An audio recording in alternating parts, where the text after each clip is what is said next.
20 ans. 20 ans. L'avocat général de son estrade a demandé 20 ans. Et comme si ça ne suffisait pas, il a ajouté assorti d'une période de sûreté de 12 ans. Ce procès est avant tout le procès de la barbarie. 20 ans. Son réquisitoire a duré quoi? 45 minutes. Ça fait combien de jours de prison par minute, ça? 20 ans. 7300 jours. Mathilde, si tu veux réussir ta vie, il faut savoir compter vite et juste. Il aurait été content, mon père. J'ai réussi ma vie. Je sais compter vite et juste.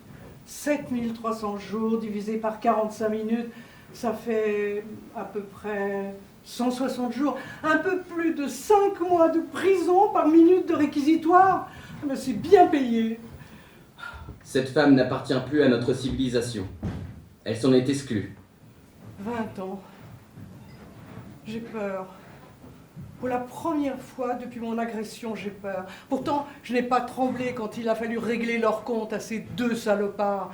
Mise en examen, détention provisoire, tout ça, sans regret. Ils n'ont eu que ce qu'ils méritaient.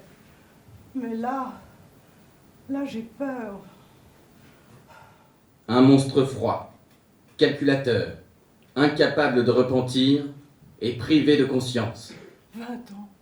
Mes crimes sont théoriquement passibles de 30 ans de prison. Mais mon avocat s'est voulu rassurant. L'avocat général n'ira pas jusque-là. Vous êtes primo-criminel, ça se jouera en votre faveur. Il réclamera entre 5 et 20 ans. Au pire des cas, 20 ans. C'est pourquoi je requiers, à l'encontre de l'accusé, 20 ans de réclusion criminelle. 20 ans. Mais voilà, c'est le pire des cas. Je m'étais préparé mentalement à 10 ans, et en comptant mes 3 ans de détention provisoire, et en misant sur une peine divisée par 2, je sortais quoi, dans 2 ans maximum. Constance aurait 14 ans, Julie 12 ans. Mais là...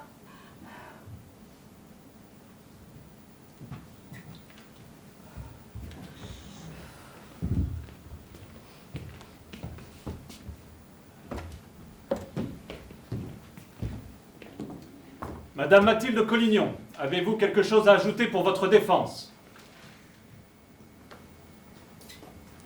Oui, Monsieur le Président, je vous remercie. Mesdames et Messieurs les jurés, je me tiens devant vous et j'exprime mes regrets. J'aurais dû avoir foi en la justice de mon pays au lieu de me faire réparation moi-même. Je mérite d'être présente ici devant vous.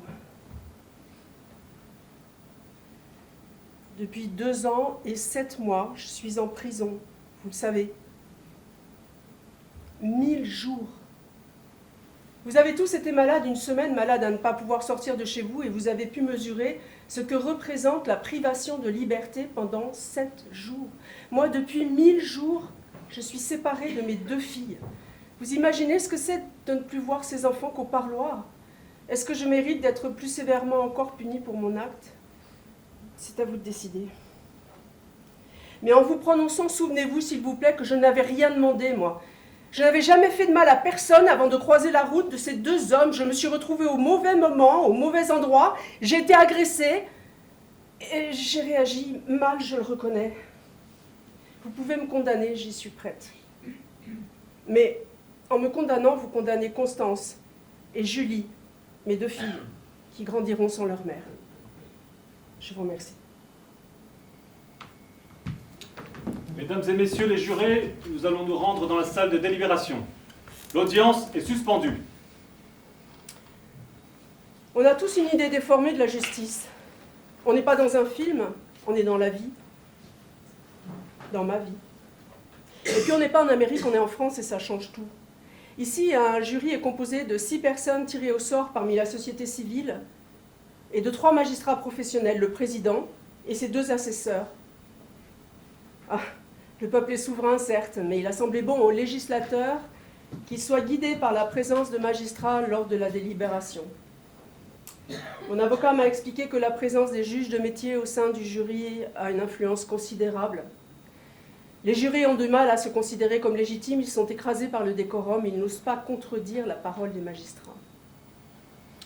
Mesdames et messieurs, je vous rappelle que la loi prescrit aux jurés de ne répondre qu'à cette seule question, qui renferme toute la mesure de votre devoir. Avez-vous une intime conviction? Un verdict de culpabilité n'a pas besoin de recueillir l'unanimité, il repose sur une majorité des 2/3. Le jury est composé de 9 personnes, donc 6 voix suffisent.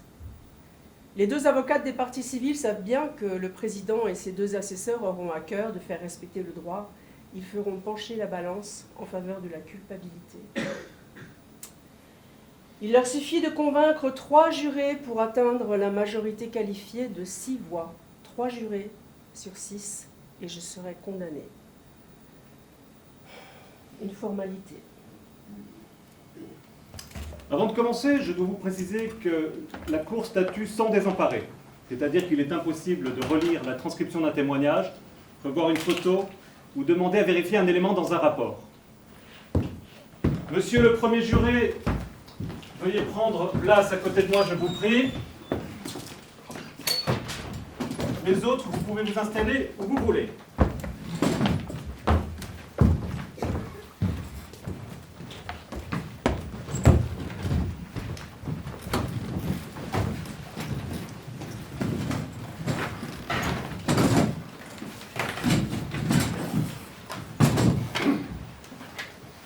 Est-ce que je dois présider la séance?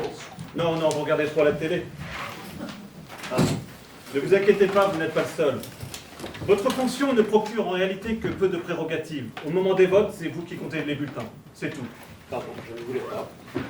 Et vous avez tout de même le privilège d'être assis à côté de moi. Et puis c'est vous qui allez annoncer le résultat des délibérations à l'accusé. Vous voyez, vous n'êtes pas seul à regarder la télé. Non, madame, ce n'est pas lui. En France, il n'y a que le président qui peut s'adresser directement au public d'une salle d'assises. Notre ami premier juré restera muet, comme vous tous, tenu par le secret du délibéré. Ah, un dernier mot sur la forme. Personne ne l'a encore fait jusqu'ici, mais merci de ne pas m'appeler votre honneur. Appelez-moi juste Monsieur le Président.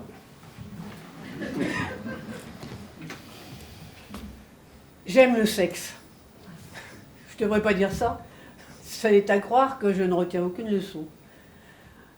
Avouer aimer le sexe, en 2025, pour une femme, malgré toutes les libérations sexuelles du monde, c'est toujours s'exposer à être considérée comme une putain, une traînée, une salope. Avouer aimer le sexe. J'ai dit avouer au lieu de affirmer et revendiquer. Même nous, les femmes, on est conditionnés. Aimer le sexe pour une femme, c'est une pathologie, nymphomanie. Je ne connais pas l'équivalent de nymphomanie pour un homme. Qu'est-ce qu'on dit? Don Juan, Casanova, c'est plutôt chic. Bon, ça va, c'est pas non plus le truc qui dicte ma vie.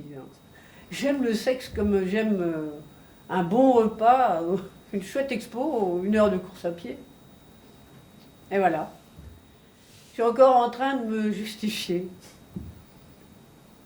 De toute façon, j'avais pas le bon viol. Personne ne m'aurait cru. Il n'y avait pas de couteau, pas de rôdeur, pas de parking mal éclairé. Je suis jugée parce que j'aime le cul et qu'un soir de solitude, j'ai eu envie de m'envoyer en l'air plutôt que de regarder le téléfilm sur France 2 comme une bonne mère de famille. Et comme j'avais écrit que j'en avais envie, faire machine arrière n'était plus possible. Et tous les noms du monde, crier, hurler, ne valaient plus rien. J'ai déjà passé 3 ans en prison et je vais peut-être en passer 17 de plus. Tout ça parce que j'ai eu envie de baiser. Tout le monde est bien installé? Avant de commencer, je voudrais vous relire le serment que vous avez prêté au début du procès. Vous jurez et promettez d'examiner avec l'attention la plus scrupuleuse les charges qui seront portées contre Mathilde Collignon, de ne trahir ni les intérêts de l'accusé, ni de ceux de la société qui l'accuse, ni de ceux des victimes, de ne communiquer avec personne jusqu'après votre déclaration, de n'écouter ni la haine ou la méchanceté, ni la crainte ou l'affection, de vous rappeler que l'accusé est présumé innocent et que le doute doit lui profiter, de vous décider d'après les charges et les moyens de défense suivant votre conscience et votre intime conviction, avec l'impartialité et la fermeté qui conviennent à un homme propre et libre, et de conserver le secret des délibérations même après la cessation de vos fonctions. Un homme propre et libre, ou une femme, hein. Oui, ou une femme. Mesdames et messieurs, notre délibéré va se dérouler en 2 temps. Nous allons commencer par une discussion suivie d'un vote concernant la culpabilité de l'accusé. Au moment des votes, vous inscrivez oui ou non sur l'un des bulletins devant vous. Oui, coupable, non, non coupable, ou doute. Vous voyez, ce n'est pas compliqué. Si le vote est positif, soit 6 oui sur 9, nous aurons alors une autre discussion pour définir la peine. Il est très important que le débat sur la culpabilité ne soit pas pollué par la discussion sur la peine. Il s'agit vraiment de 2 discussions distinctes. Est-ce que jusque-là tout est clair? Allez. Je vous propose quelques règles pour notre discussion. Je vais vous demander de vous exprimer à tour de rôle, dans le respect et la courtoisie. On s'écoute, on ne coupe pas la parole. Si vous n'êtes pas d'accord avec quelqu'un, vous demandez la parole. Nous sommes 9 parce qu'on prend de meilleures décisions ensemble qu'individuellement. Mais aucun d'entre nous ne détient la vérité. C'est clair pour tout le monde?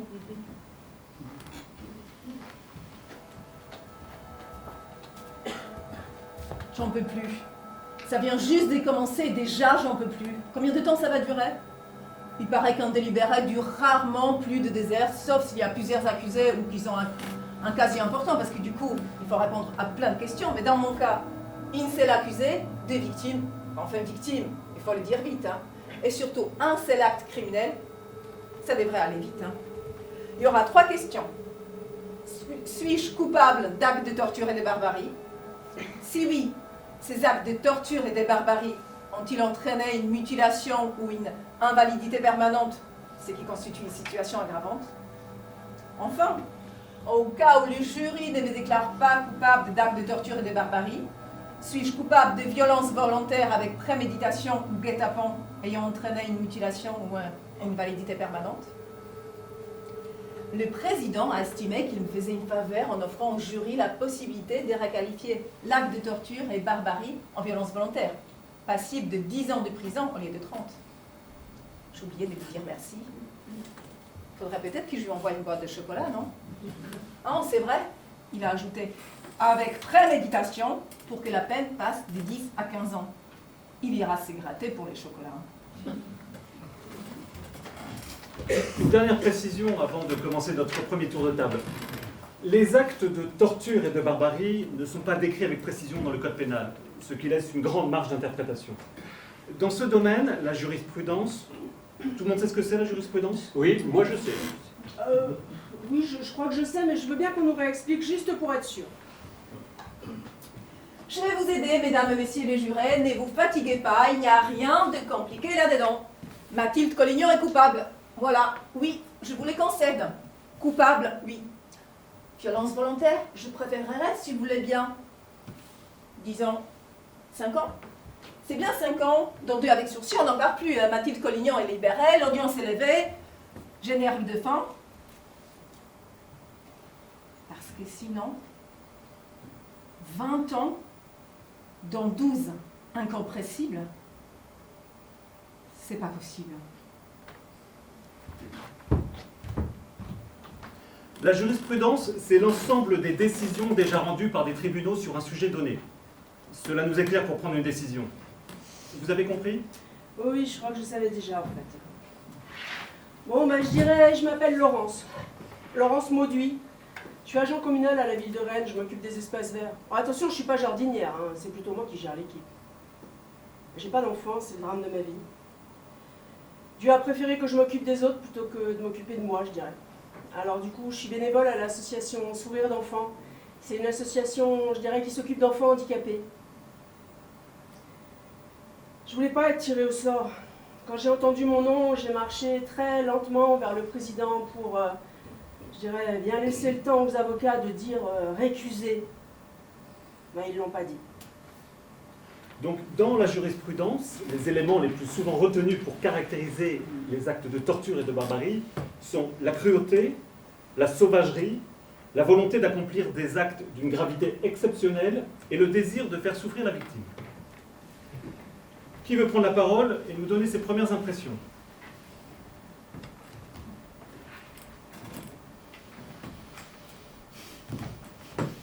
Bon, allez, je me lance. Je m'appelle Olivier Cordier.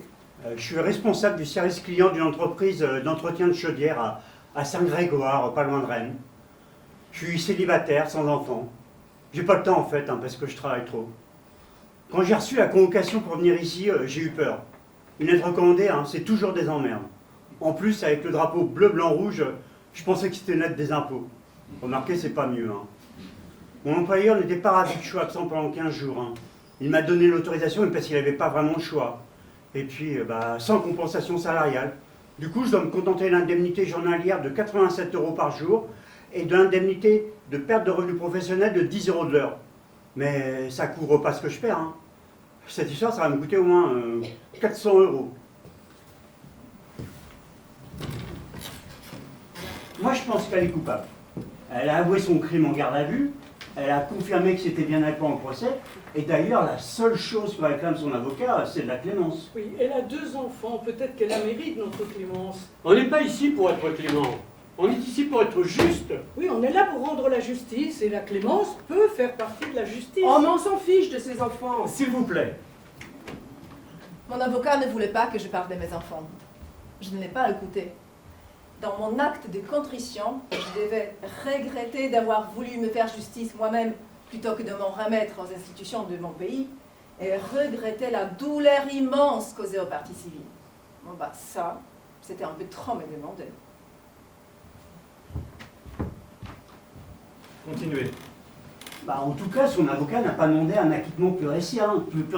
Il n'y a aucun doute. C'est elle qui l'a fait. Je me demande si elle ne serait pas un peu dérangée. Non, ça c'est sûr. Les experts disent que non, mais quelqu'un de normal n'aurait jamais fait une chose pareille.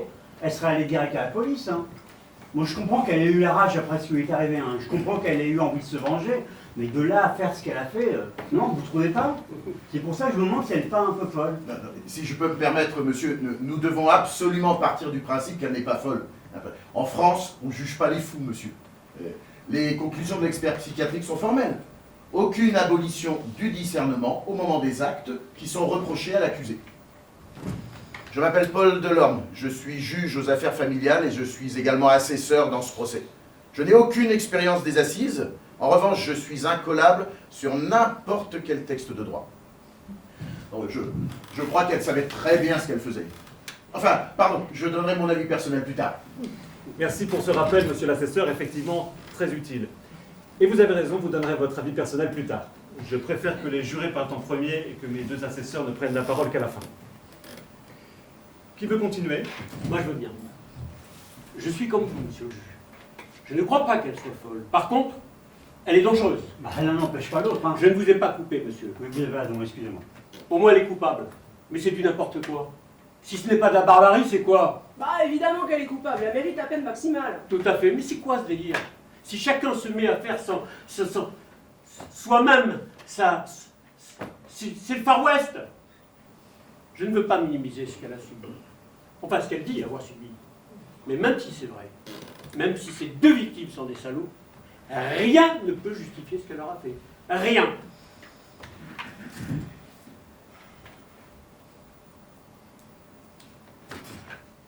Je m'appelle Henri de Voissou. J'étais prof de gym au lycée René Descartes. Je suis marié, j'ai 4 enfants. J'ai mis un nœud papillon parce que je prends mon rôle de premier juré très au sérieux. On me demande de juger quelqu'un. Et c'est bien ce que j'ai l'intention de faire. Merci, monsieur. Alors attention, je vous rappelle que nous ne parlons pas de la peine pour l'instant, mais que notre discussion doit se focaliser sur la culpabilité. Alors si c'est juste sur la culpabilité, je vote coupable. On avait bien compris. Merci. Qui veut continuer? Je veux bien, monsieur le président. Je m'appelle Maria Sobierajska, je suis docteur en pharmacie, je vis en couple, on a un garçon, un petit garçon, Maxime. Je suis très fière d'être là. D'abord parce que je suis passionnée de polar et d'affaires judiciaires. Et puis, je suis une immigrée polonaise, alors être ici, c'est une véritable reconnaissance républicaine. Ça prouve que je suis une vraie Française. Je suis d'accord avec ce qui vient d'être dit. Je ne pense pas qu'elle soit folle. Je pense même qu'elle agit de manière rationnelle. Elle s'est rendue compte qu'elle ne pouvait pas compter sur justice pour obtenir réparation. Elle a décidé de se venger elle-même. Je vois un acte réfléchi, pas une pulsion soudaine ou une élimination. Et Je vais sûrement vous choquer, mais j'aurais tendance à lui donner raison. Bah, comment vous pouvez dire ça? Bah d'ailleurs, les faits sont là. Ces deux agresseurs n'ont pas été poursuivis. Oula, finalement. en admettant, je dirais qu'elle ait vraiment été violée. Hein. J'apprécierais de pouvoir finir mes phrases sans être interrompue, je dirais. Bien sûr, finissez, madame. Rappelez-vous, nous sommes ici pour débattre, mais respectons les positions de chacun et évitons de nous couper la parole. Je disais donc que la suite d'événements lui a donné raison. Sans elle, ces agresseurs, ils seraient impunis aujourd'hui. Hein. Exactement. Mais je ne comprends pas pourquoi son avocat n'a pas invoqué de la légitime défense. C'est d'abord les victimes avant d'être une criminelle. Excusez-moi, mais je suis dans l'obligation d'intervenir. Monsieur le Président, j'ai bien compris que vous préfériez que nous donnions notre avis après les jurés, mais mon intervention n'est pas pour donner mon avis, mais pour rappeler la loi. Je peux? Faites. Vous pouvez considérer qu'elle est non coupable, c'est votre droit le plus strict, mais vous ne pouvez pas invoquer la légitime défense. Le droit est très clair là-dessus, il doit y avoir proportionnalité et simultanéité. Alors, je vous laisse juge de la proportionnalité, ça se discute, mais il n'y a pas eu de simultanéité. Nous ne sommes pas tout à fait libres dans cette pièce, nous devons respecter les textes. Vous comprenez ce que je veux dire? Je comprends très bien, c'est peut-être pas de la légitime défense d'après la définition de la loi, mais moi je trouve que c'est une défense légitime. Pour moi, elle n'est pas coupable. Oui, mais puis est-ce que nous devons la condamner alors que les violeurs s'en sortent? Ah non, pas pour moi. Hein. Ce n'est pas comme ça que je vois la République. Bon, je peux parler maintenant, c'est bon, vous avez fini. Eh ben moi, je dirais, pour moi, c'est une barbare. On a bien compris de quel côté vous étiez. Hein. Mais évidemment qu'elle est coupable de torture et toutes ces excuses de viol, là, excusez-moi pour la franchise, mais c'est n'importe quoi. Enfin, de toute façon, aujourd'hui, si on écoutait toutes les féministes, là, les hommes, je dirais, c'est rien que des violeurs. Un homme peut pas essayer de nous draguer, enfin moi je dis pas ça pour moi, je suis mariée bien sûr, mais un homme peut pas vouloir coucher avec nous sans être accusé de harcèlement sexuel ou de viol. Oh. Mais je dirais, on sait bien qu'ils ont des besoins, plus que nous. Oh non mais c'est vrai, c'est dingue à la fin quoi. Vous vous souvenez des messages qu'elle a envoyés? Ah, c'est quand même elle qui est allée chez lui, non? Personne ne l'a forcé. Hein. Oh bah elle a même dit qu'elle avait envie de sexe, moi, je vous jure. Mais je dirais c'est pas très moral pour une femme d'avoir envie de sexe. Oh, secours, hein. Oh mais on n'est pas des animaux, on n'est pas des chiens, on n'est pas des lapins. Elle avait rendez-vous et maintenant elle vient se plaindre qu'elle s'est fait violer, mais c'est elle qui a pris un risque, personne ne l'a forcée à aller chez cet homme. Non mais on ne peut pas laisser dire ça, vous n'avez pas parlé de comment elle est habillée aussi. Oh. Non, mais... S'il vous plaît, revenons à Mathilde Collignon. Pour l'instant, la question qui doit nous occuper, la seule pour l'instant, et celle sur laquelle je vous demande de vous concentrer, c'est: est-elle coupable d'actes de torture et de barbarie? Rien d'autre. Mesdames, vous ne vous êtes pas encore exprimées, voulez-vous nous donner votre avis? Ben moi je pense qu'ils ont eu ce qu'ils méritaient, ces deux salopards. Adrienne Huet. Moi je suis mariée, j'ai 3 garçons. Je suis aide-soignante à l'EHPAD Le Clos Saint-Martin. C'est dur de s'occuper des résidents et de les voir mourir. Il y en a, ils n'ont même pas le temps de voir leur famille avant. Alors, moi j'ai besoin de me changer les idées, je fais partie d'une troupe de théâtre amateur. C'est sympa, parce qu'on fait que des comédies. Parce que j'en ai marre des tragédies, et ce procès-là, c'est vraiment une tragédie. Alors, non seulement c'est des porcs, mais en plus ils sont complètement cons. Non mais penser qu'elle avait aimé ça et qu'elle en redemandait encore, non mais on rêve. Alors, le jour où les hommes et les femmes seront égaux, ben là, on pourra la condamner, mais aujourd'hui, on ne peut pas. Elle a raison, elle n'avait pas d'autre choix. Hein, non mais moi je dis même qu'elle a protégé les autres femmes. Non mais c'est vrai, combien de femmes elle a protégé d'après vous, hein? Ils en auraient violé combien d'autres si on avait continué à les laisser faire? Non, moi je refuse de condamner cette femme. Les hommes, ils réfléchiront peut-être à 2 fois avant de sortir leur queue sans qu'on leur demande. Je comprends ce que vous dites, je comprends votre... Non, vous pouvez pas comprendre, vous êtes un homme. Je voulais juste préciser encore une fois que nous devons d'abord nous prononcer sur sa culpabilité. Vous dites que vous ne voulez pas qu'elle soit condamnée, très bien. Au moment de la discussion sur la peine, vous direz que vous voulez une peine symbolique. C'est pas incompatible. Mais dire qu'elle n'est pas coupable, c'est pas raisonnable. Tout simplement parce que c'est pas vrai. La réalité, c'est bien que Mathilde Collignon a commis ces actes, non? Mais la réalité, c'est qu'elle pouvait pas faire autrement. Oh, mais comment ça, elle pouvait pas faire autrement? Mais c'est une sadique, c'est tout. Elle n'a fait que se défendre. Et il dormait quand elle s'est occupée d'eux, je rêve. Du calme, je vous en prie. Bon, finissons notre tour de table. Madame Marthe Cousy, quel est votre avis? En fait, moi, j'hésite, quoi. Moi, c'est le mot barbare qui me gêne, parce que quand les talibans lapident une femme adultère, oui, je dis que ce sont des barbares. Quand des hommes violent des femmes, là aussi, ce sont des barbares. Hein. Dans les deux cas, ce sont des hommes. Ici, c'est une femme qui se révolte et qui tient tête aux barbares. Alors, évidemment, on l'accuse d'être elle-même une barbare. Attention, hein, je ne suis pas d'accord avec ce qu'elle a fait. Et je ne veux pas vivre dans un pays qui aurait comme devise œil pour œil. Bon, je préfère égalité, fraternité. Enfin, sommes-nous égaux, hein? Il suffit de regarder dans ce procès. Le président, excusez-moi monsieur, le président c'est un homme, l'avocat général c'est un homme. Le juge d'instruction, c'est un homme. L'expert psychiatrique, un homme. Le commissaire de police judiciaire, un homme. L'autre juge d'instruction, celui qui est venu nous expliquer qu'il avait décidé de ne pas poursuivre les deux violeurs, un homme. Le juge des libertés, encore un homme. Est-ce que c'est un hasard? Cette femme n'a été entendue et jugée que par des hommes. Mais l'ont-ils écoutée? Moi, je peux vous dire que je l'ai écoutée, j'ai pris des notes et je l'ai cru. Alors bien sûr, quand on voit les photos et qu'on entend les victimes, on se dit que c'est de la barbarie. Mais je veux quand même lui accorder le bénéfice du doute, parce que je ne suis pas sûre, en fait. Je suis postière. Enfin, j'étais postière pendant 37 ans. Maintenant, je suis à la retraite. Le courrier de convocation des jurés, je l'ai tout de suite reconnu, parce que j'en ai distribué un paquet dans les boîtes aux lettres. Et je me disais qu'un jour, j'aimerais bien y être. Ben voilà, j'y suis. Je doute. Monsieur le Président, vous nous avez bien dit que si on doutait, on devait écrire non sur le bulletin de vote, n'est-ce pas? Oui, madame, vous avez très bien compris. Mais de quoi doutez-vous? Vous doutez qu'elle ait commis ces crimes ou vous doutez que ces crimes relèvent de la barbarie? Non, mais évidemment, je suis comme tout le monde, et bien sûr qu'elle l'a fait. Mais je doute que ce soit à nous de dire si c'est de la torture ou de la barbarie, vu ce qui lui est arrivé. Voilà, c'est tout. Vous voulez ajouter quelque chose d'autre? Non, c'est bon. Bien. Merci. Monsieur l'assesseur, à vous maintenant, vous avez la parole. Oh bah, rien de bien long, hein, monsieur le président. Si les crimes reprochés à l'accusé ne relèvent pas de la barbarie, jusqu'où faut-il aller pour avoir la qualification de barbare? Non, pour moi, elle est coupable, sans hésitation. Merci. Madame l'assesseur?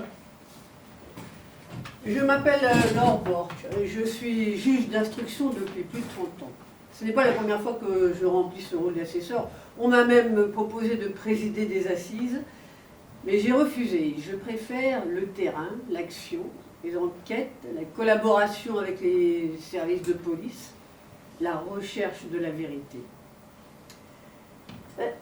Je voudrais rappeler à l'ensemble du jury le niveau de dommage physique et psychologique subi par les victimes. Comme vous le rappeliez en introduction, Monsieur le Président, nous sommes bien là, en présence de la volonté d'accomplir des actes d'une cruauté extraordinaire et du désir de faire souffrir. Aucun doute pour moi, elle est coupable d'actes de torture et de barbarie.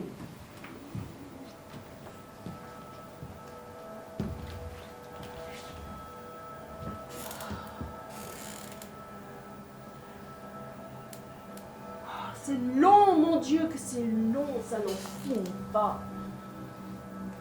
Et toujours pas de verdict, je ne sais pas si c'est bon ou si c'est mauvais signe. 3 ans que je me demande comment j'ai pu faire ça, comment j'ai pu me laisser submerger par une telle haine, par un tel appétit de vengeance sans en mesurer les conséquences.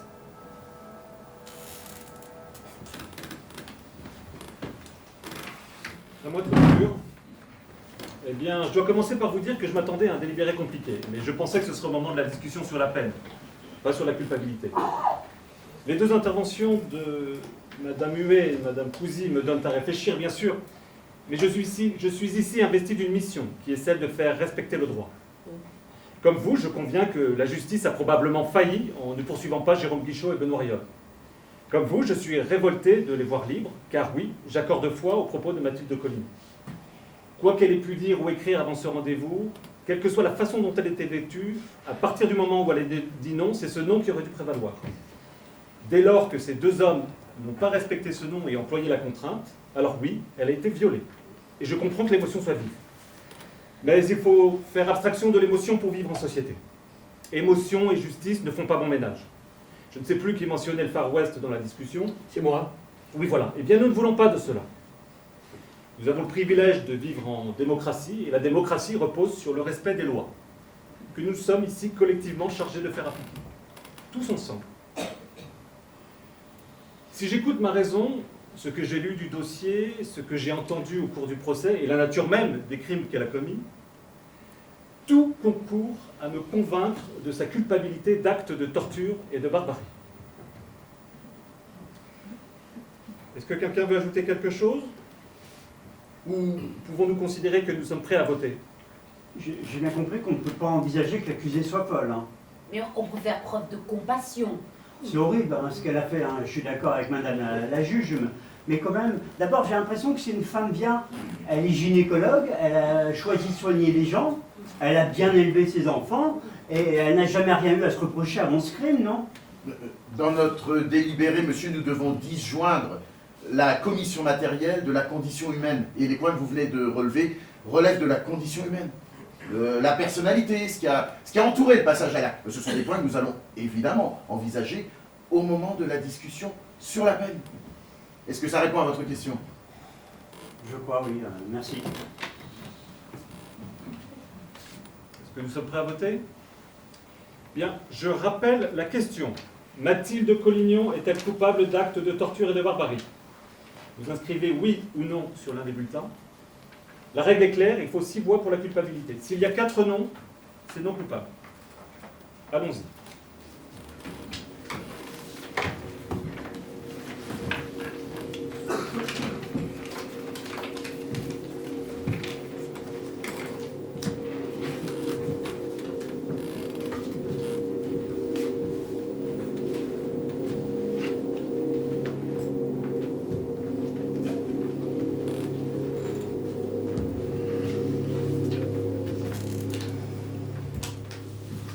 Comment j'ai pu être aussi aveugle au point de risquer de tout perdre juste pour ne pas les laisser s'en sortir?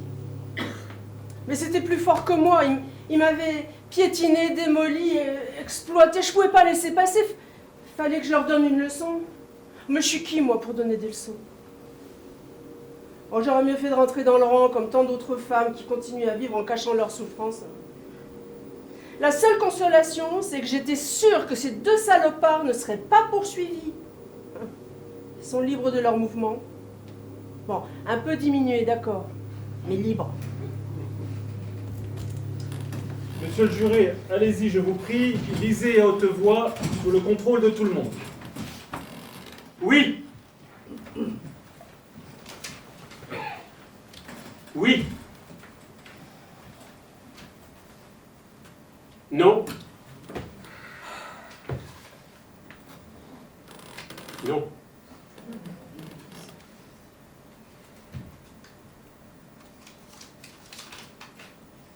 Oui.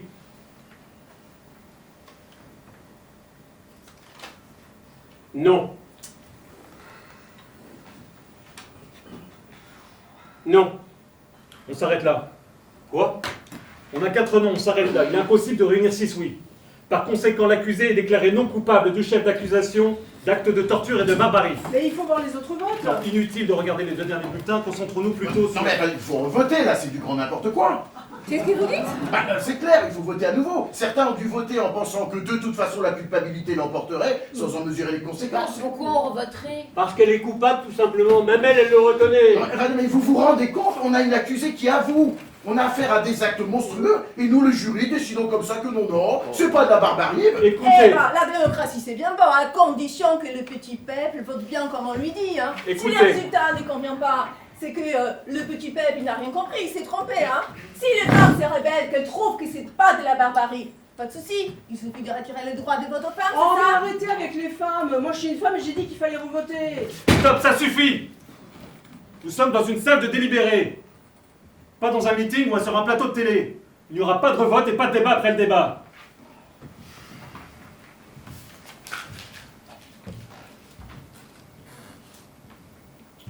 Depuis mon divorce, j'avais pris l'habitude de me connecter sur Tinder. C'est un site internet de rencontre. On fait défiler les photos et quand un type vous plaît, on le like. Et si lui vous like en retour, ben ça match. C'est pas plus compliqué que ça. Alors, après des échanges de messages et de photos, vient le temps de la première rencontre. Alors, j'avais une règle. La première rencontre, toujours dans un lieu public et en plein jour. Et c'est vrai que j'ai eu assez peu de déceptions. Alors, après une vingtaine de rencontres, j'ai commencé à croire en ma bonne étoile. Je pensais que j'étais infaillible, que j'arrivais à repérer les tordus, les menteurs pathologiques, les imposteurs ou les pervers narcissiques. Les plans foireux, pas pour moi. Je pouvais pas me faire avoir, mais pas moi. Moi, j'étais plus intelligente que la moyenne, plus subtile, plus psychologue. Ouais. Alors j'ai baissé la garde. J'ai commencé à accepter des rencontres directement chez les hommes sans passer par la case « on prend un verre ». Comme ça, je gagnais du temps, je pouvais libérer plus vite la babysitter. Il n'y a que 3 règles que j'ai jamais abandonnées. Pas à moins de 50 km de chez moi, une fausse profession, gynécologue, c'est un tue-l'amour. Ou un aimant attaré, c'est pas mieux. Et un faux prénom. Donc, j'étais Sophie, prof de lettres. Tous les mecs ont un jour rêvé de coucher avec une de leurs profs, non? Bref, voilà comment je me suis retrouvée un soir d'octobre 2021 devant chez un certain Jérôme dont je ne savais pas encore qu'il s'appelait Guichot.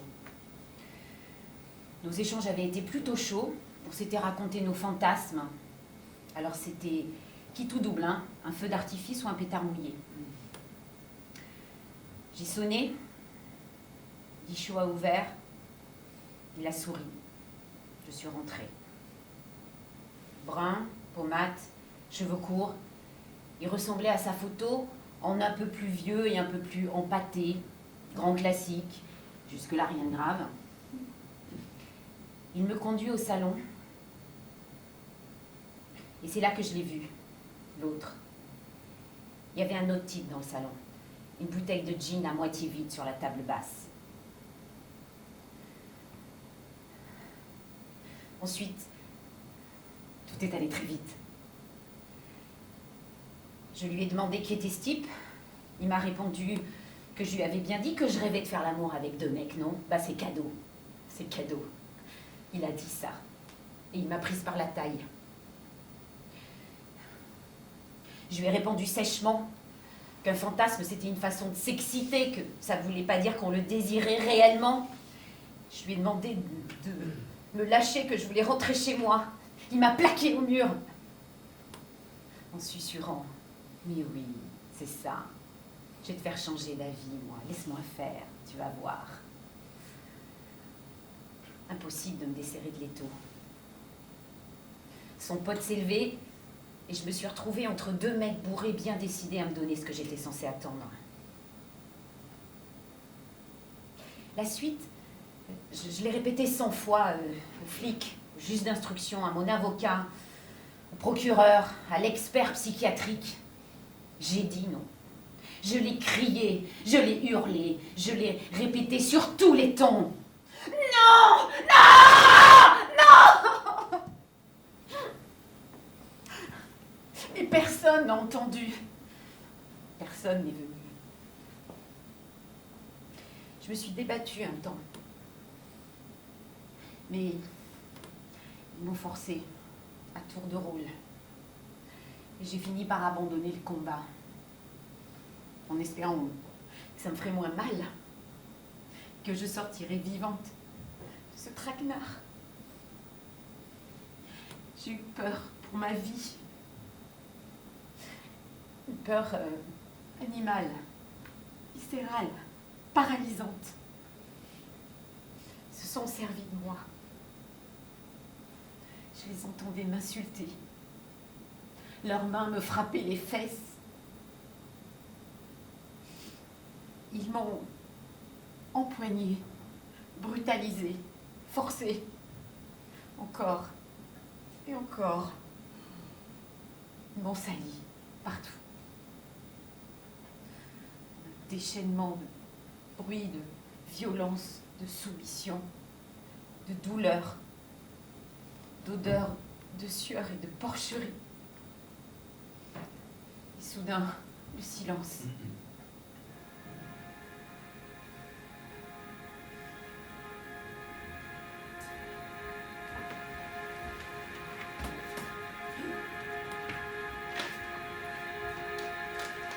Bon, allez, 10 minutes de pause. J'autorise exceptionnellement les jurés à quitter la salle de délibération. Allez aux toilettes, allez fumer une cigarette, allez vous dégourdir les jambes, et surtout changez-vous les idées après ces échanges électriques. J'espère que nous reprendrons dans des dispositions de respect mutuel et d'écoute. On peut faire ça? Allez! Delorme, vous restez, j'ai à vous parler. Madame la juge aussi, s'il vous plaît.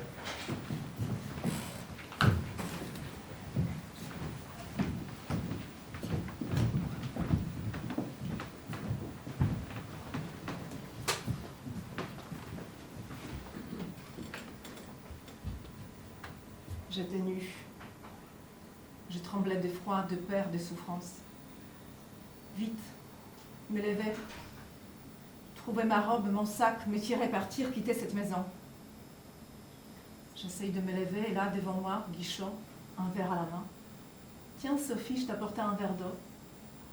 Soudain, je m'appelais plus salope. J'ai retrouvé mon prénom d'emprunt.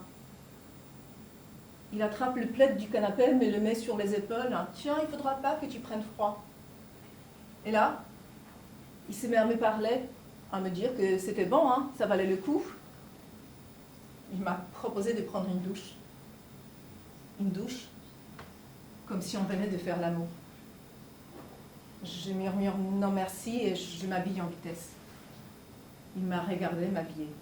T'es belle. Tais-toi, gros porc! Ferme-la!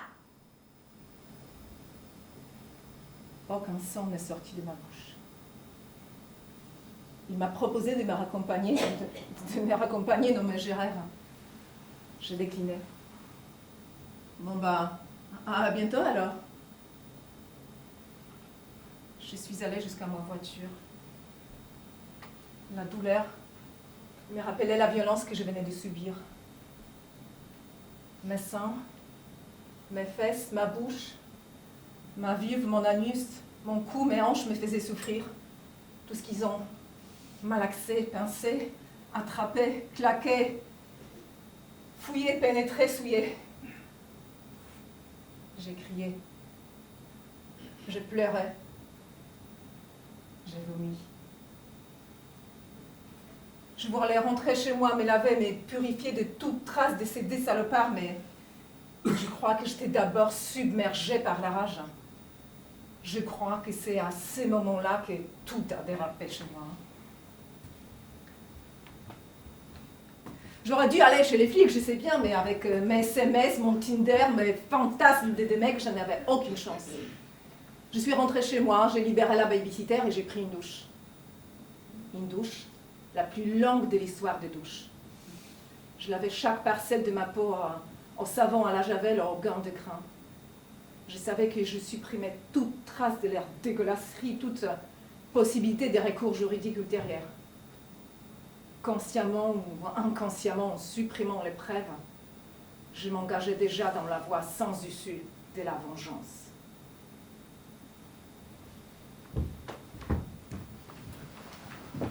Bon, il faut absolument qu'on reprenne les choses en main.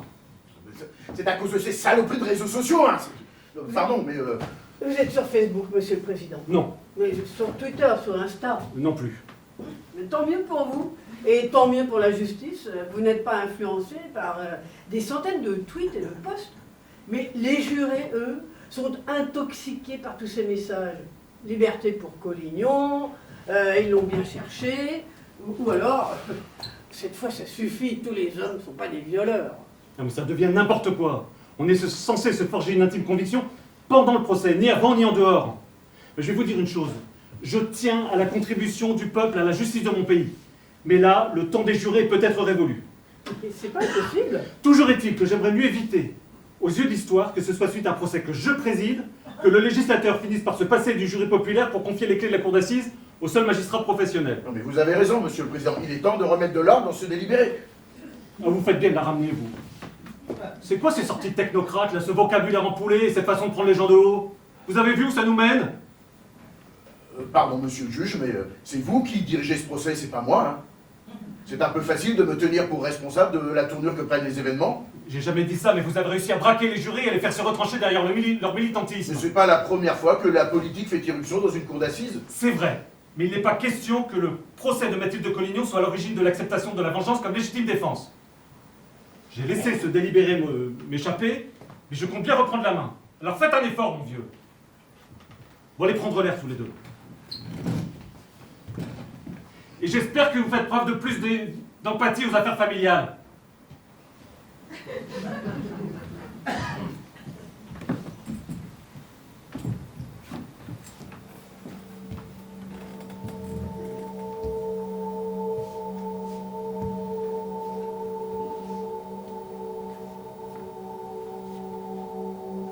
Je ne pensais qu'à me venger, mais je ne savais pas comment. Je voulais pas qu'il meure trop facile, trop doux.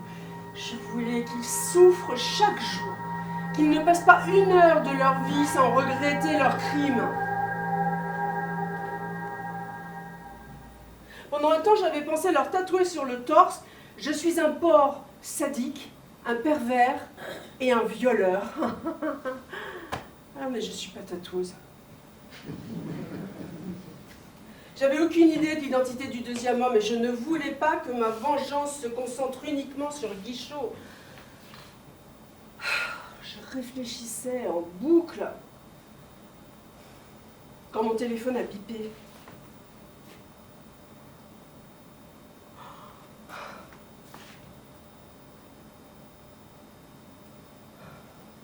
Jérôme, justement. J'étais terrorisée. Je regarde. Ce salaud prenait de mes nouvelles. T'es parti vite l'autre jour, ça va, avec une émoticône à la con. Mais j'avais juste envie de lui dire qu'il allait se faire foutre, lui, et son pote violeur. J'avais juste envie de leur couper les couilles. Oh, ben voilà. Je venais de trouver l'idée. Les punir par là où ils avaient péché. Et ce con qui m'offrait ma vengeance sur un plateau, ah, j'ai répondu. En une quinzaine de messages, je lui ai laissé entendre que malgré ma réticence initiale, j'avais fini par trouver ça très bon, très intense, et que je renouvellerais bien l'expérience. Ce pauvre type qui m'avait écrit pour se rassurer, pour être sûr que je n'allais pas porter plainte, avait enfin la confirmation que je suis une vraie salope. Une de celles qui disent non, mais qui pensent « Oh oui, encore !» et qu'il allait pouvoir recommencer avec son pote. Il n'y a que des mecs pour être aussi cons. Rien que pour ça, ils méritent ce que je leur ai fait, ces deux abrutis.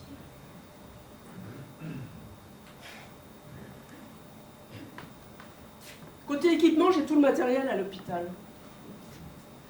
Mais pratiquer la chirurgie sans bloc opératoire, sans infirmière, sans monitoring, ça nécessite de l'inventivité.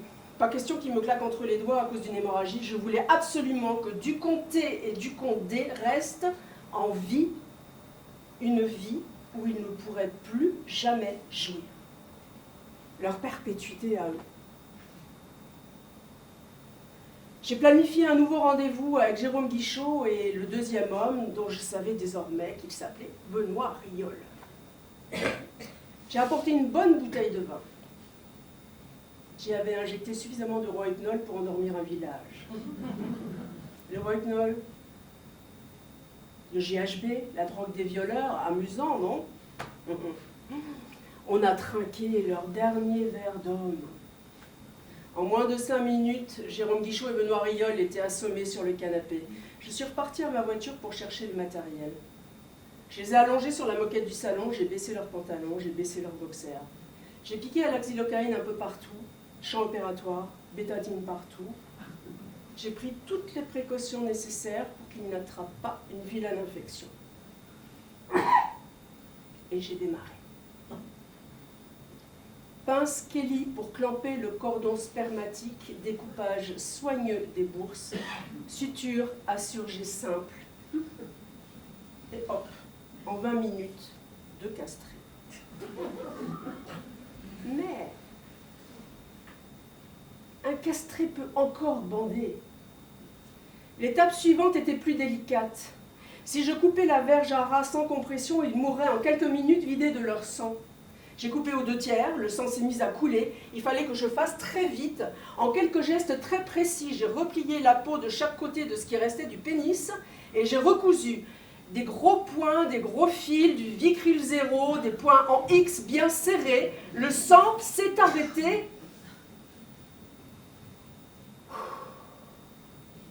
Ouf. Pareil pour le deuxième. Même procédé, même réussite.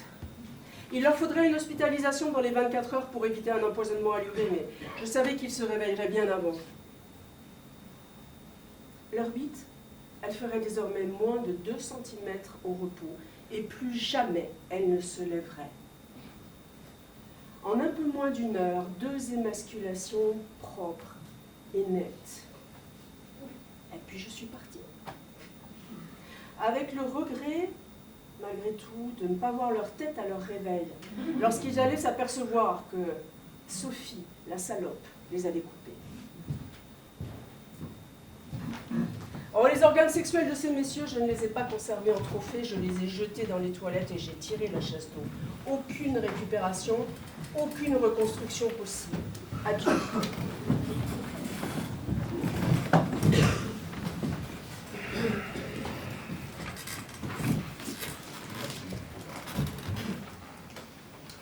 Bien. Merci d'avoir repris place aussi rapidement. Nous avons répondu non à la première question. Mathilde Collignon est-elle coupable d'avoir commis des actes de torture et de barbarie?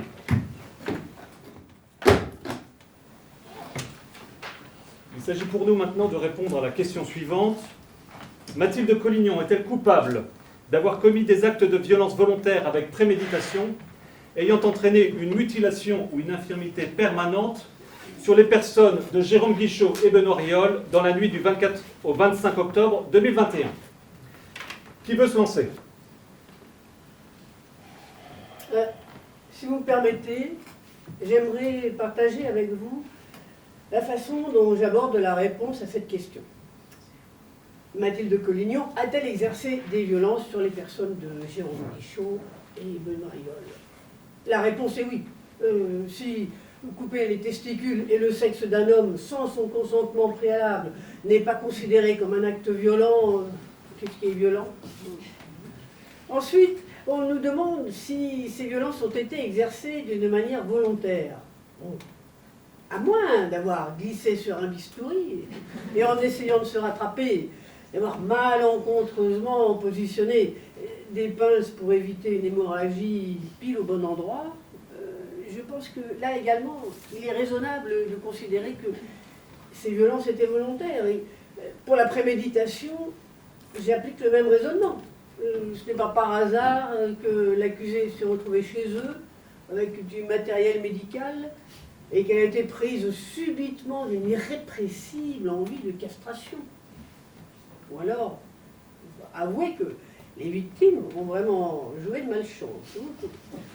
Et quant à la proposition de savoir si l'émasculation représente une mutilation ou une infirmité permanente, je ne suis pas la mieux placée au sein du jury pour répondre à cette question. Ces messieurs pourraient peut-être nous dire si la perte de leur attribut est une infirmité ou pas. Et dans le cas contraire, je pense que cette infirmité peut être considérée comme permanente. Aussi, quand je réfléchis à l'impression que font sur ma raison les preuves apportées contre l'accusé, je ne vois pas comment répondre autrement que oui à la question que vous nous avez lue, Monsieur le Président. Merci, Madame le juge, pour votre intervention et pour avoir réussi à détendre l'atmosphère de cette assemblée. Madame Burch a-t-elle résumé la position de tout le monde?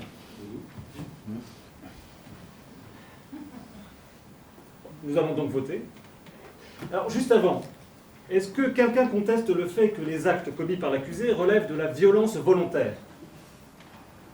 Personne? Bien. Même question en ce qui concerne la préméditation. Merci. Enfin, sommes-nous tous d'accord pour dire que les deux victimes présentent chacune une mutilation ou une infirmité permanente? Ouais, sauf que je suis toujours pas convaincue qu'il faille les qualifier des victimes, ces deux-là. Disons les parties civiles, si vous préférez. Ou appelons-les par leur nom, Jérôme Guichot et Benoît Riol. Bien, si tout le monde est d'accord, nous allons donc voter. Il faut 6 oui pour retenir la culpabilité.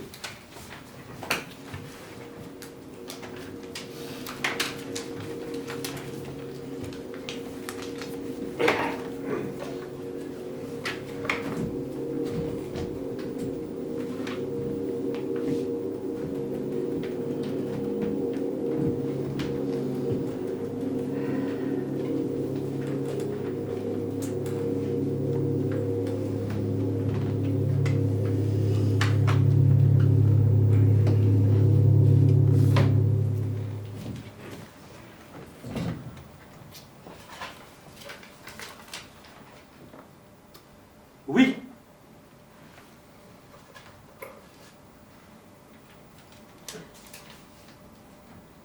Non.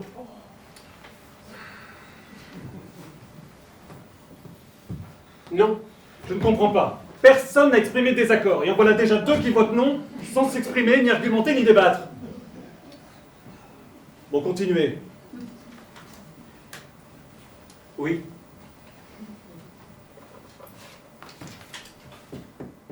Non. Si le prochain bulletin est un non, l'accusé sera acquitté alors que tout le monde était d'accord pour dire qu'il y avait eu violence préméditée. Allez-y. Oui.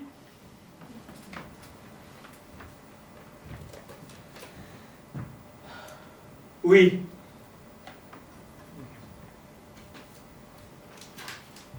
Oui. Et le dernier bulletin? Je suis remontée dans ma voiture, consciente que je laissais derrière moi une scène de crime. Un crime dont on parlerait dans tous les journaux. J'avais émasculé 2 mâles dominants. La violée avait à son tour violé un tabou. À mes yeux, Guichot et Riol avaient mérité ce châtiment. Mais moi, est-ce que j'avais mérité de me mettre au banc de l'humanité? J'étais soulagée d'avoir effectué les gestes proprement, mais j'en éprouvais aucune joie. Cette vengeance ne rendait ma douleur ni plus sage ni plus tranquille. J'avais pas de remords, mais je me sentais pas mieux. La dernière vision des 2 émasculés avant de quitter cette maison me hantait. J'avais fait ça, moi. Oui. Bon, on a 6 voix pour la culpabilité. Moi je dirais que je me demande bien qui a voté non. Peu importe, le vote est clos et le résultat est oui. Oui, ces 2 là-bas, je suis sûre, elles ont voté non, mais alors qui est le 3e? S'il vous plaît. C'est vous ou c'est vous? Stop, ça suffit. À la question, Mathilde Collignon est-elle coupable d'avoir commis des actes de violence volontaire avec préméditation, ayant entraîné une infirmité ou une mutilation permanente? Il est répondu oui à la majorité de 6 voix au moins.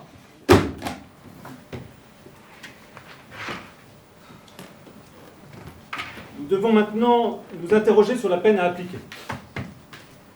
Pour mémoire, ce crime est passible de 15 ans de réclusion criminelle. Mais nous avons toute liberté, si nous le souhaitons, que la peine soit inférieure. D'accord, mais nous devons aussi discuter puis voter à nouveau. Oui, mais cette fois, une majorité simple suffira, c'est-à-dire 5 voix pour une même peine. De quoi on va parler? En la GG coupable, la loi dit 15 ans, alors c'est 15 ans puis c'est tout. Absolument, et il n'y a vraiment pas besoin de discuter. C'est un peu plus compliqué. Si les peines étaient appliquées automatiquement, il n'y aurait pas besoin de juge, ni de justice à vrai dire. La police suffirait. Un tel est coupable d'homicide involontaire pendant un accident de la route. Il écope de 3 ans et on se fiche éperdument de connaître les circonstances de l'accident. Est-ce que la route était verglacée, le conducteur a voulu éviter un obstacle, ou est-ce qu'il avait bu? Il s'agit d'un pilier fondamental de notre démocratie, le principe de l'individualisation des peines. Est-ce que ça veut dire qu'on peut mettre une peine à 0? Alors pas tout à fait. Le code pénal nous oblige à prononcer une peine qui ne peut être inférieure à 1 an. Mais si on prononce une peine de prison de moins de 3 ans, vu qu'elle a déjà fait les 3 ans, c'est un peu comme si elle était dispensée. Tout à fait. Toute sentence inférieure à 3 ans lui permettrait de sortir libre du tribunal. Non, mais il manquerait plus que ça. Et pour les sourcils, ça marche comment? Le sursis ne s'applique qu'à des peines inférieures ou égales à 5 ans. Si nous votons une peine inférieure ou égale à 5 ans, je vous demanderai de voter à nouveau afin de décider ensemble d'un éventuel sursis ou pas. Vous avez d'autres questions? Non? Dans ce cas, je vous propose de commencer notre tour de table. Qui veut se lancer? Moi, je veux bien. Moi. Bah, allez-y. Merci. Monsieur le Président, du point de vue de la personnalité, moi je vois que du bon. Hein, c'est une honnête citoyenne, médecin, travailleuse, généreuse et une bonne maman. Elle nous a demandé d'être clément pour pouvoir s'occuper de ses enfants. Non, mais on va pas recommencer avec ça. Hein. La clémence, c'est le fait du prince. Ici, c'est la cour d'assises, pas la cour des miracles.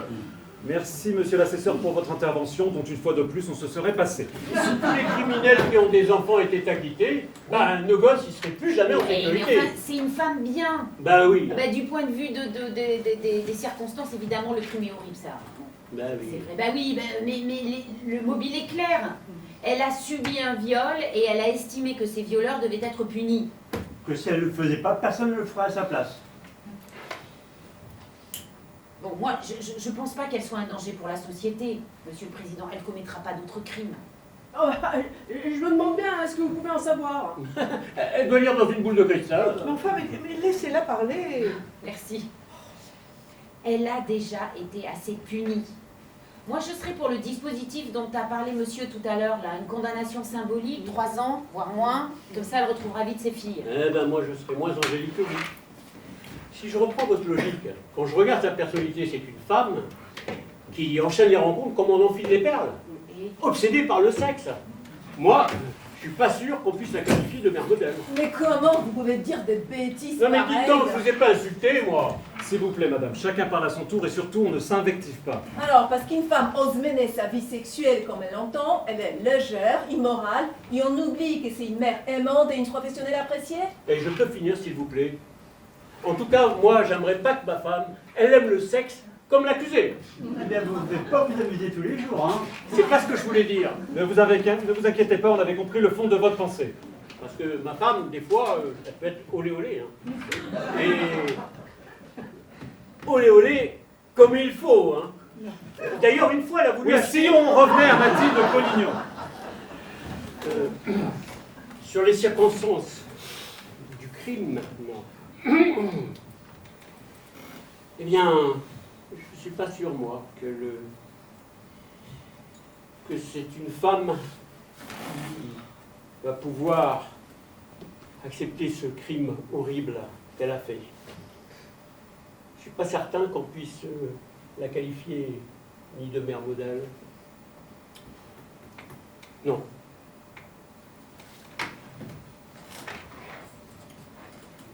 Ce n'est pas parce qu'une femme a osé une fois de se faire justice elle-même qu'elle va se transformer en super-héros, écumer la ville pour traquer les hommes et les découper en morceaux à la première occasion. Moi, je trouve, je suis comme Adrien, enfin, comme Madame Huet, hein, je trouve qu'elle a déjà assez souffert. Mais on doit la libérer puisqu'elle ne représente aucun danger pour l'ordre public. Oh, bah, bonjour l'ordre public. Quoi? Oh ben voilà, on peut se balader avec un sécateur et puis tout couper des testicules à tir larigot et hop, on s'en sort avec 3 ans, mais vous racontez n'importe quoi. Moi je vote pour 15 ans. Je vois que nous avons déjà 4 opinions bien tranchées. Madame Cousy, Monsieur Cordier, qu'en pensez-vous? Je peux commencer? Oui, oui, Merci allez-y. beaucoup. Moi, je suis partagée, hein, vraiment, parce que côté personnalité, elle est normale, cette femme. Elle a des défauts comme tout le monde. Enfin, personne n'est parfait, n'est-ce pas? Pour les circonstances, je suis gênée qu'elle ait tout nettoyé, tout organisé, tout sécurisé. Je trouve ça un peu froid. C'est pas comme une vengeance quand on a le sang chaud, que j'aurais presque pu comprendre. Donc, je dois dire que j'ai du mal à dire qu'elle n'est pas dangereuse à 100%. Il faudrait peut-être marquer le coup, non? 10 ans, non? Voilà, c'est ce que j'avais à dire. Bah, je vois le genre, hein. En 68, vous avez défilé pour De Gaulle, vous, non? Non, mais quel rapport? Bah, la révolution, c'est bien gentil, mais à un moment, il faut que ça s'arrête, hein. Vite, le retour à l'ordre et à la sécurité. Oh là là. Non, mais en 68, j'avais même pas 18 ans, j'avais pas le droit de vote. D'accord, mais quand même, c'est dingue ça. Si on s'y met pas tous, et nous les hommes en premier, les femmes vont se faire écraser par les hommes pour l'éternité. Si on veut que ça change, il faut pas que Mathilde Collignon qu'on puisse en prison. Parce qu'on a une paire de testicules, les femmes doivent continuer à se faire dominer comme ça sans rien dire. Monsieur Cordier, votre avis sur la peine? Sinon, je ne vous donne plus la parole. Et voilà, les hommes au pouvoir. Et les femmes ou ceux qui essaient de les défendre doivent juste la fermer. Bah, puisque c'est comme ça, bah, je ferme ma bouche. Alors, pardonnez-moi, je n'aurais pas dû hausser le ton. Nous vous écoutons, je vous en prie. J'ai plus rien à dire. Bon. Madame Burch, votre prise de position précédente a été décisive et raisonnable. Nous vous écoutons. Mais concernant la personnalité, je dois reconnaître que tout est favorable à l'accusé. Sa vie sexuelle ne regarde qu'elle, et je ne pense pas qu'elle représente un danger pour la société. Alors, par contre, pour les circonstances du crime, il a été perpétré avec un sang-froid et une cruauté que j'ai rarement rencontré dans ma carrière judiciaire. Et ce qui me gêne le plus, c'est qu'elle n'éprouve aucun remords. Ah non, aucun remords. Et en plus, c'est un tout-bib, alors c'est monstrueux. C'est vrai, à aucun moment elle ne s'est repentie. À mon sens, il faut décider d'une période de détention plus que symbolique. Je n'irai pas jusqu'à la peine maximale de 15 ans, mais je considère que 10 ans serait justifié. Il faut qu'elle réalise la gravité de ses actes. Merci, Madame l'assesseure. À vous, Monsieur Delorme. Il nous tarde de connaître le fond de votre pensée. Le fond de ma pensée, c'est que nous avons fait preuve d'une clémence exceptionnelle en exonérant l'accusé de culpabilité pour les actes de torture et de barbarie. Même en Arabie Saoudite ou dans les pires régimes où les dirigeants sont connus pour avoir de l'imagination, l'émasculation ne fait pas partie de l'éventail des mesures de répression ou de punition. Mais non, mais évidemment, ce sont les hommes qui décident, alors ils n'ont pas envie qu'on leur coupe les roubignoles. Mais quand il s'agit de décider pour les femmes, ils se gênent moins, là. Ah bah, excision, lapidation, immolation.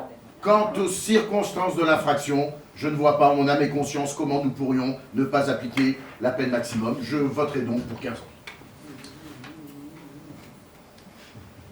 Et vous, Monsieur Cordier, maintenant vous voulez peut-être ajouter quelque chose? Moi, je vous ai dit au début ce que je pensais. Elle est devenue dingue pendant un moment. Vous m'avez expliqué par A plus B que non, que l'expert ceci, que la voix cela, mais qu'il ne fallait pas que je m'inquiète puisqu'on pourrait en reparler au moment de la peine.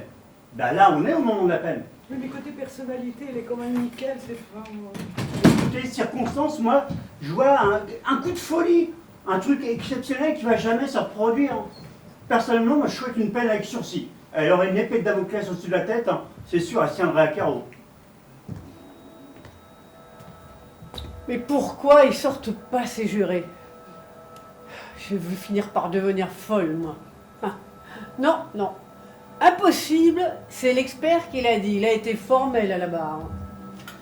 Une femme ayant nourri une détestation des hommes depuis sa plus tendre enfance, un père absent, une mère martelant à sa fille de se forger une indépendance matérielle vis-à-vis des hommes, un mariage aussi hâtif que raté, un divorce, et pour finir, une frénésie sexuelle venant alimenter une misandrie maladive. Malade, donc, mais pas assez pour être exonéré. Donc pour vous, c'est quoi? 5 ans, c'est bien ça? Oui, c'est ça, 5 ans, c'est bien. Mais dites, entre ceux qui voudraient 3 ans, moi qu'en veux 5, et ceux qui veulent la peine maximale, bah, comment on fait pour se mettre d'accord? Ben oui, parce que entre 5 ans et 15 ans, c'est pas vraiment la même mayonnaise, hein, je dirais. Alors, nous avons besoin d'une majorité simple, c'est-à-dire 5 voix sur 9. Même à 5 voix, on n'est pas prêt de se mettre d'accord. Oui, alors nous allons procéder à un scrutin à plusieurs tours. Imaginons qu'au premier tour, un juré vote pour 10 ans, un pour 9 ans, un pour 8, et ainsi de suite jusqu'au dernier qui vote pour 2 ans. Nous sommes très loin de 5 voix pour une même peine. Qu'à cela ne tienne, nous revotons, mais cette fois, la peine maximale proposée parmi les votes du tour précédent est écartée. Plus personne ne peut voter pour 10 ans. Et ainsi de suite. Vous voyez, la tâche est moins compliquée qu'il n'y paraît. Mais Monsieur le Président, vous ne nous avez pas dit pour quelle peine vous penchez, vous. Alors, j'attendais que tout le monde se soit exprimé pour le faire à mon tour. Dans tout ce que j'ai entendu jusqu'alors, aucun d'entre vous n'a parlé des parties civiles. La peine doit respecter les intérêts de la victime. Il n'y a pas un seul Français qui ne sache aujourd'hui que Jérôme Guichot et Benoît Rioll sont devenus des eunuques. Pas un seul. Ce sont sans doute de vrais salauds, d'accord, mais la République leur aurait infligé une punition digne. Pas cette mutilation, la pire qui soit pour un homme. Libérer Mathilde Collignon indiquerait au monde qui nous observe que la France considère qu'émasculer ses concitoyens, ce n'est pas si grave du moment qu'on a une bonne raison. Ce n'est pas possible. Je penchais à l'origine pour 15 ans, soit la peine maximale, mais après vous avoir écouté, toutes et tous, je pencherai pour 10 ans. Voilà. Est-ce qu'on est prêt à voter, à mettre un chiffre? Sinon, continue de discuter, hein, pas de problème. Et si on la condamne à 10 ans, est-ce qu'elle va vraiment faire les 10 ans ou elle peut être libérée avant? Non, le code prévoit qu'un condamné peut effectuer moins que sa peine s'il présente des gages sérieux de réinsertion, de réhabilitation sociale. 10 ans peuvent se transformer en 7 ans et demi, comme elle a déjà effectué 3 ans de détention provisoire. Elle pourrait sortir dans 4 ans et demi. 4 ans et demi? Mais quoi, c'est pas grand-chose quand même par rapport à ce qu'elle a fait. Bah, raison de plus pour lui coller 15 ans. Est-ce que cela répond à votre question, Madame Sobierajska? Oui, merci. Bien. Lançons ce premier tour de scrutin, alors. N'ayez crainte, vous votez, c'est votre devoir. Ensuite, la décision vous échappe, c'est la décision de la Cour.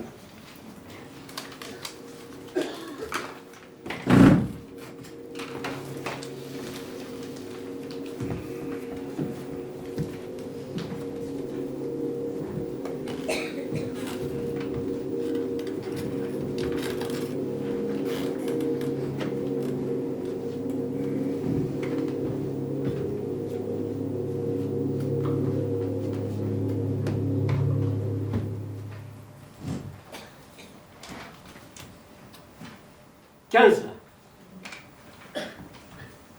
10. 10. 1. 2.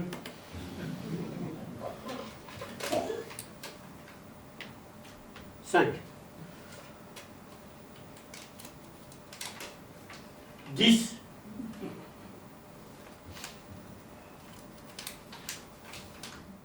15.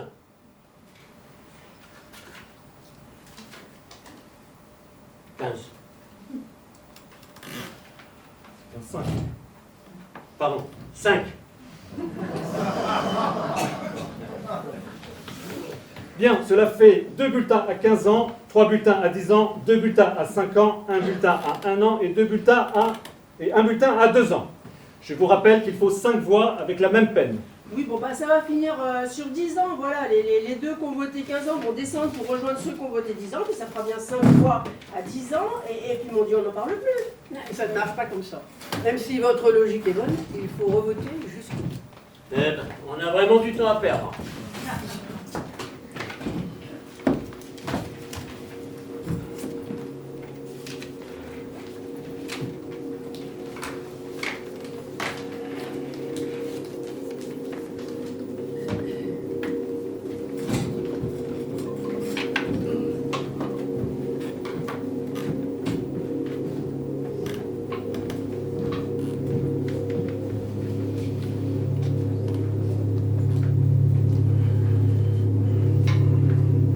Mais pourquoi j'ai fait ça, moi?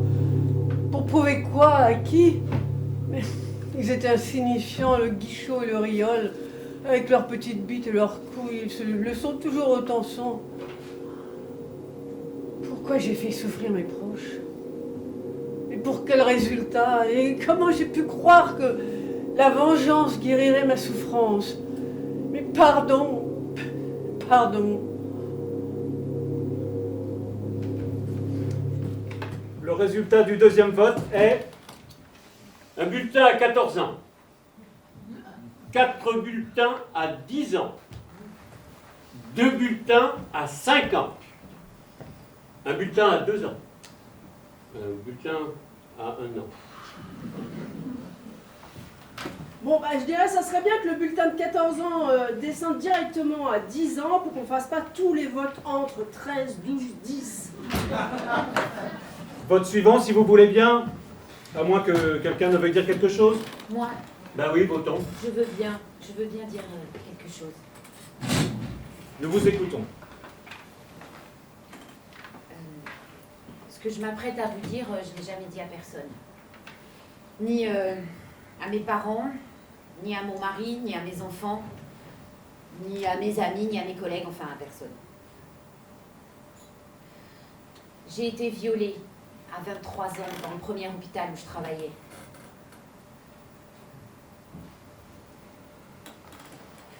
Je m'entendais bien avec un des chefs de clinique. Je pensais qu'il voulait m'encourager à reprendre mes études pour devenir infirmière. J'étais naïve. Alors un soir, après son tour de garde, il m'a proposé de me montrer quelques gestes médicaux dans une salle d'examen vide. Et sitôt la porte fermée, il a essayé de m'embrasser. Je l'ai repoussé, il a insisté et... Excusez-moi. Je l'ai repoussé. Je lui ai dit non.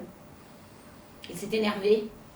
Il m'a menacé de me faire une vie d'enfer, d'être tout le temps sur mon dos, de me faire virer. Il s'agrippait là, il me secouait. Alors au bout d'un moment, j'ai cessé de me débattre, je l'ai laissé faire. J'étais paniquée, hein, incapable de réagir. À l'époque, je ne savais même pas que je venais de me faire violer. Mais j'ai été forcée. Hein. Il y a 25 ans, on ne parlait pas de ces choses-là. Je n'ai pas porté plainte. Au contraire, je me suis demandé ce que j'avais pu faire pour le provoquer. Je pensais que c'était de ma faute. Le croisé m'est devenu insupportable. Je me dégoûtais. Bref. J'ai fini par démissionner de l'hôpital pour ne plus jamais y remettre les pieds. J'ai abandonné mon rêve de devenir infirmière. Et j'ai choisi de travailler en EHPAD où il n'y a pratiquement que des femmes. Des femmes et des vieux. C'est un milieu sûr. Il n'y a pas une journée sans que je repense à mon agresseur. À un moment donné, j'ai voulu le dénoncer, mais j'en ai pas eu le courage. J'aurais eu ce statut de victime, là, collé sur le front comme une étiquette fragile. Alors j'ai choisi de garder le silence jusqu'à aujourd'hui. Après, j'ai appris qu'il avait recommencé avec d'autres, avec beaucoup d'autres. Et en fait, c'est de ma faute parce que j'ai rien dit, j'ai rien fait. C'est comme si je lui avais donné la permission de recommencer. Vas-y, te gêne pas. Alors, quand j'ai vu qu'il y avait une femme qui avait émasculé ses violeurs, je me suis dit bravo. Bravo. Parce qu'une femme avait choisi enfin de dire stop. À peine une femme violée sur 10 porte plainte. 1 sur 10. Vous vous rendez compte? Vous savez qu'en France, 12% des femmes déclarent avoir subi un viol au moins une fois dans leur vie. Ça fait 1 sur 8. Je ne suis pas une exception, hein. Ici, nous sommes 5 femmes. Il était quasiment normal que l'une d'entre nous était violée, c'est moi. Alors, j'aurais préféré garder le secret, hein, et réussir à vous convaincre. Pas réussi.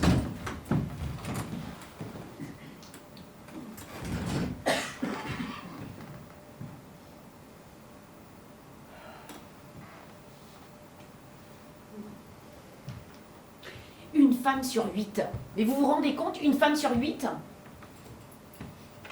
Dans une salle là, de 120 personnes, il y a 60 femmes à peu près. Donc 8 femmes violées. 8 femmes violées. Et vous en connaissez tous une, hein, mais vous ne savez pas qui. Une sœur, une cousine, une collègue. Votre mère, votre femme, votre fille, elle n'a rien dit.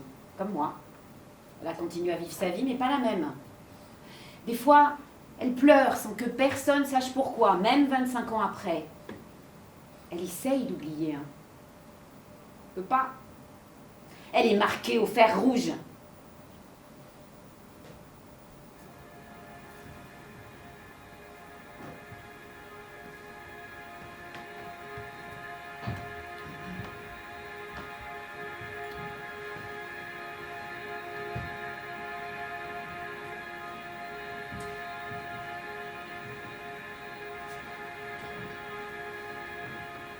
Ne pas condamner plus lourdement Mathilde Collignon.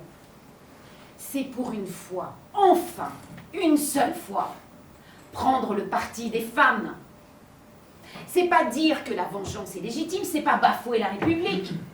C'est rendre justice à toutes ces femmes que personne n'a écoutées, consolées, confortées, réparées.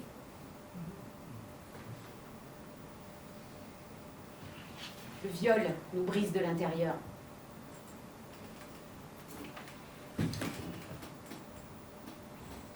Merci, madame. J'aimerais vous dire que vous avez tort, que la justice prend soin de toutes les victimes de viol dans notre pays, mais je suis au regret de ne pas pouvoir l'affirmer. Je comprends ce que vous voulez nous dire et j'y suis sensible, même si je crains de ne pas pouvoir être d'accord avec vous. Je ne serai pas dans mon rôle. Est-ce que quelqu'un veut ajouter quelque chose? Bon, eh bien, votons. Vous ne pouvez plus voter pour 14 ans, d'accord?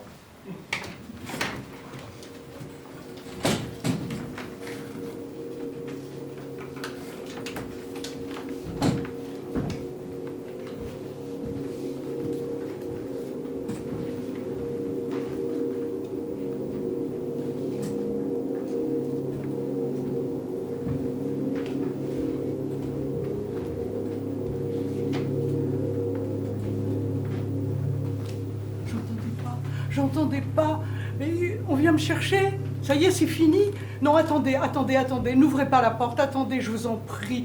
Mesdames et messieurs les jurés, je regrette mon geste, je regrette mes crimes, je regrette de ne pas avoir su vous dire que je regrette tellement. Retournez dans la salle, reprenez la discussion, tenez compte de mes remords et de mes regrets. J'aurais dû être une victime honorable, pleurer, me laisser examiner par un collègue gynécologue encore souillé, car c'est la seule façon de faire reconnaître la parole d'une femme, puis répondre 1000 fois aux questions tendancieuses, sous-entendant que je l'avais bien cherché, témoigner, me tenir docile sur le banc des victimes et me contenter d'une condamnation symbolique à l'égard des agresseurs, avant de retourner m'occuper du ménage et des enfants. Mais j'aurais dû être cette victime exemplaire.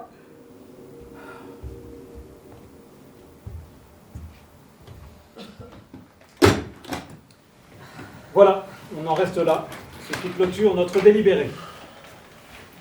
Merci à toutes et à tous. Récupérez vos affaires, prenez 5 minutes de pause et rejoignez la salle d'audience. Nous reprenons dans 15 minutes. Le temps pour nous de prévenir les différentes parties prenantes du procès.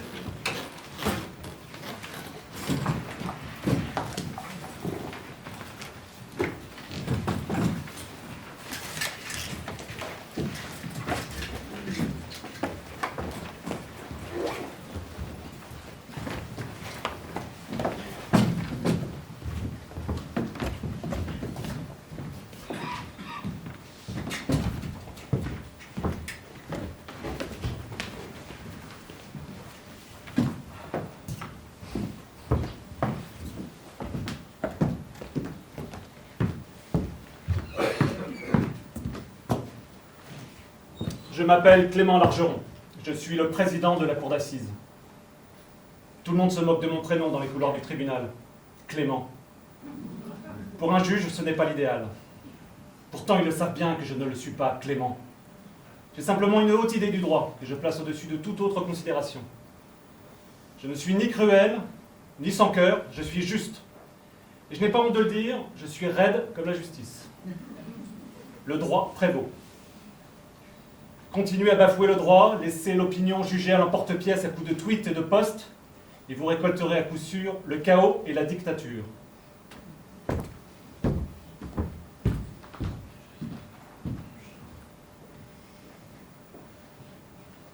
Mesdames et messieurs, la Cour, veuillez vous lever, s'il vous plaît.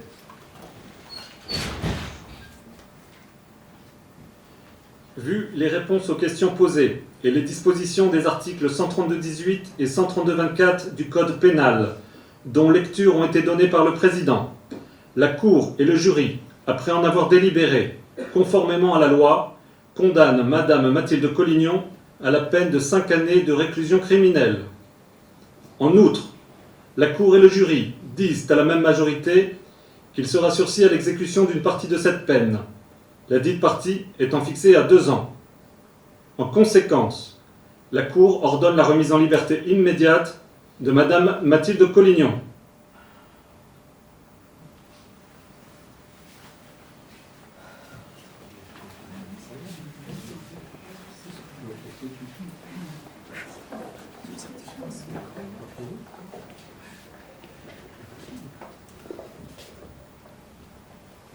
Excusez-moi, je ne vais pas vous déranger ni vous retenir trop longtemps, je voulais juste vous remercier.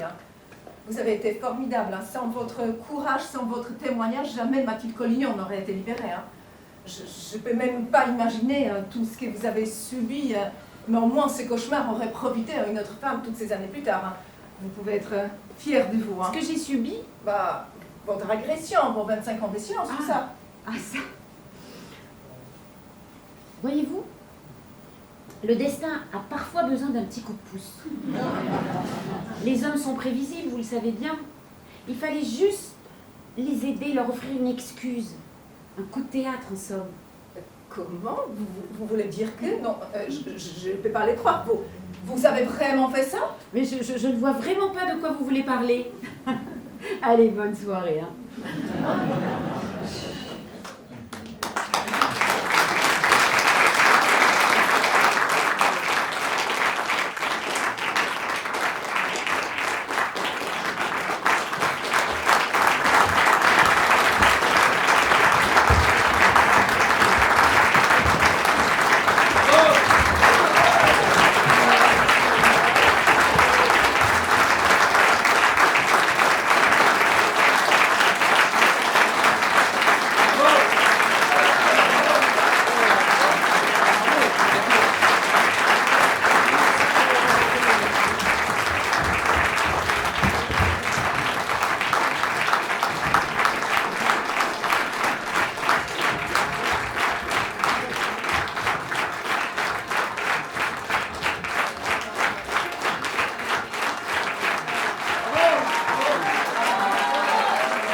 Mathilde à la régie.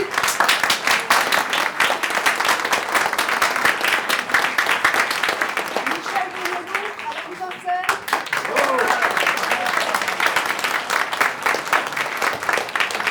Et nous avons ce soir l'extrême plaisir, honneur d'avoir, je crois, j'ai reconnu Monsieur Leleu tout à l'heure, les deux auteurs de la pièce, j'espère, Monsieur Mathieu Ménégo et Pierre-Alain Leleu.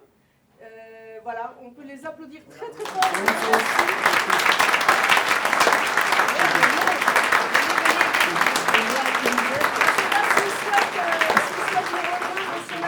Avec plaisir, mais c'est pas une obligation non plus.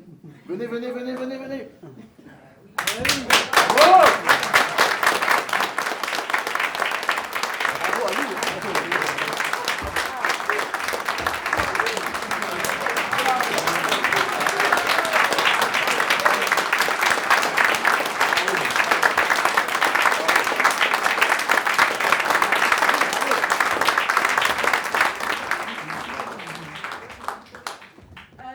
Je dois juste vous dire, donc, on est les derniers, les avant-derniers.